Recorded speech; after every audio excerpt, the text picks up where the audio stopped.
Hi friends, എല്ലാവർക്കും കണ്ണൂർ ഫുഡിൻ്റെ പുതിയ വീഡിയോയിലേക്ക് സ്വാഗതം. ഞാൻ ഉണ്ടാക്കാൻ പോകുന്ന ടേസ്റ്റി ആയിട്ടുള്ള സേമിയ കസ്റ്റേർഡാണ്. അപ്പോൾ അതിൻ്റെ ഇൻഗ്രീഡിയൻസിലേക്ക് പോകാം.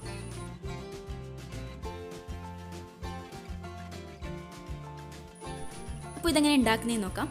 ചൂടായ പാനിലേക്ക് കുറച്ച് നെയ്യ് ഒഴിച്ചു കൊടുക്കാം.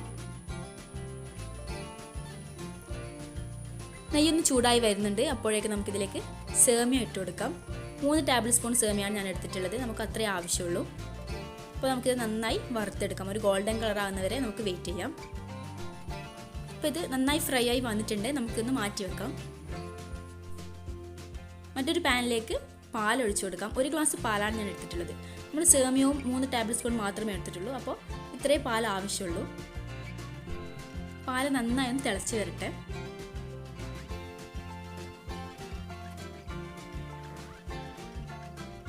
പാൽ നന്നായി തിളച്ച് വരുന്നുണ്ട്. ഇനി ഇതിലേക്ക് നമ്മൾ നേരത്തെ വറുത്ത് വെച്ച സേമിയ ഇട്ട് കൊടുക്കാം.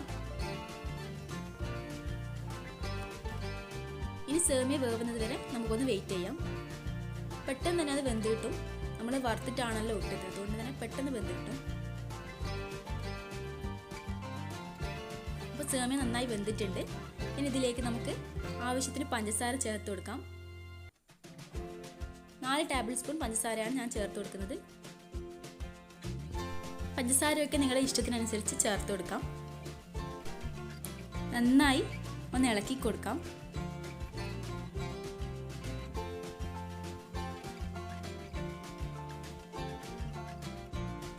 ഇനി മധുരത്തെ ബാലൻസ് ചെയ്യാൻ വേണ്ടിയിട്ട് കുറച്ച് ഉപ്പ് ചേർത്ത് കൊടുക്കാം.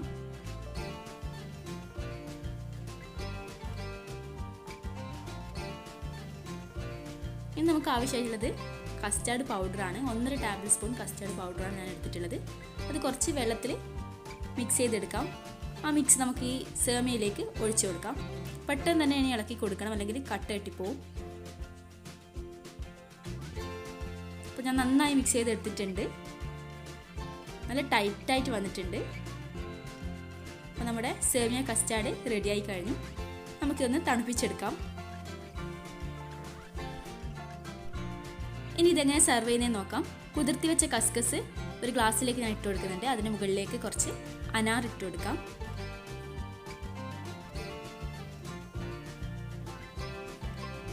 ഇനി ഇതിന് മുകളിലായി കുറച്ച് കട്ട് ചെയ്ത് വെച്ച ആപ്പിളും കൂടി ഇട്ട് കൊടുക്കുന്നുണ്ട്.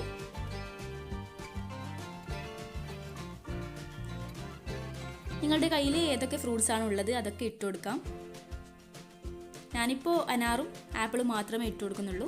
ഇനി ഇതിന് മുകളിലേക്ക് സേമിയ കസ്റ്റേർഡ് ഇട്ട് കൊടുക്കാം. മുഴുവനായി നിറക്കാൻ പാടില്ല. 2 ലെയറായിട്ടാണ് ഞാൻ സെർവ് ചെയ്യുന്നത്. നമ്മൾ നേരത്തെ ചെയ്തതുപോലെ തന്നെ കുറച്ച് അനാർ ഇതിന് മുകളിലേക്ക് ഇട്ട് കൊടുക്കാം. അതേപോലെ കുറച്ച് ആപ്പിളും കൂടി ഇട്ട് കൊടുക്കാം.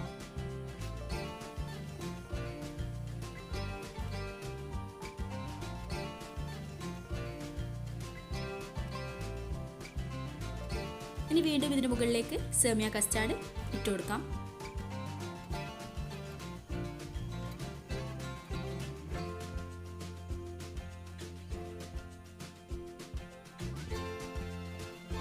ഇനി ഇതിന് മുകളിലേക്ക് കുറച്ച് ടൂട്ടി ഫ്രൂട്ടി ഇട്ട് കൊടുക്കാം. യെല്ലോ ഗ്രീൻ ടൂട്ടി ഫ്രൂട്ടിയാണ് ഞാൻ ഇട്ട് കൊടുക്കുന്നത്. ഇത് ഞാൻ തന്നെ വീട്ടിൽ ഉണ്ടാക്കിയതാണ്. ഇനി അതിന് മുകളിലേക്ക് കുറച്ച് ഡ്രൈ ഫ്രൂട്ട്സ് ഇട്ട് കൊടുക്കാം. ഞാനിപ്പോൾ ഇവിടെ ഇട്ട് കൊടുക്കുന്നത് ബദാമും പിസ്തയുമാണ്. അവസാനമായി ഇതിലേക്ക് ചെറിയും കൂടി വെച്ച് കൊടുക്കാം. അടിപൊളിയായിട്ടുള്ള ടേസ്റ്റി ആയിട്ടുള്ള സേമിയ കസ്റ്റാർഡ് റെഡിയായി കഴിഞ്ഞു. അപ്പോൾ നല്ല രസമുണ്ടല്ലേ കാണാൻ, കഴിക്കാനും അതേപോലെ തന്നെ ടേസ്റ്റാണ്. നിങ്ങൾ എന്തായാലും ട്രൈ ചെയ്ത് നോക്കണം. എൻ്റെ ചാനൽ ഇതുവരെ സബ്സ്ക്രൈബ് ചെയ്യാത്തവർ സബ്സ്ക്രൈബ് ചെയ്യുക, ലൈക്ക് ചെയ്യുക, ഷെയർ ചെയ്യുക, കമൻറ്റ് ചെയ്യുക.